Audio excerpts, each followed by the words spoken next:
अस्सलाम वालेकुम। A1 TV की नेशनल न्यूज़ के साथ में हूँ आमना मजीद। नज़र डालते हैं हेडलाइंस पर। वज़ीर आज़म शहबाज शरीफ का आज दौरा पेशावर होगा। पेशावर में पुरतशद्दुद मुजाहरे में होने वाले नुकसानात का जायज़ा लिया जाएगा। शहबाज शरीफ रेडियो पाकिस्तान भी जाएंगे।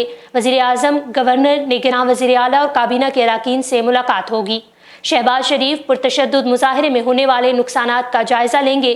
वज़ीर आज़म के मुशीर अमीन मकाम भी उनके हमरा होंगे। सदर मुमलिकत डॉक्टर आरिफ अलवी ने कहा है कि 9 मई के वाक़यात की सिर्फ मज़म्मत नहीं, मुलव्वस अफराद के खिलाफ कार्रवाई होनी चाहिए। सदर मुमलिकत ने बताया कि उन्होंने वज़ीर आज़म शहबाज शरीफ को ख़त में मज़म्मत लिखी। आर्मी चीफ को ख़त लिखे ऐसे वाक़यात की मज़म्मत की।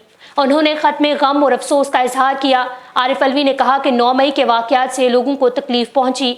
हर वाक़े की आज़ादाना तहकीकात होनी चाहिए तो लोग मुतमईन हो जाते हैं। वफाकी शरई अदालत ट्रांसजेंडर एक्ट 2018 के हवाले से महफूज शुदा फैसला आज सुनाएगी। ट्रांसजेंडर बिल 2018 के खिलाफ तमाम पटिशन्स पर वफाकी शरई अदालत ने 11 मई को फैसला महफूज कर लिया था। जमात इस्लामी, जमीयत उलमा इस्लाम समेत मुख्तलिफ तंजीमों की जानिब से एक्ट को गैर शरई करार देते हुए शरई अदालत में चैलेंज किया गया था।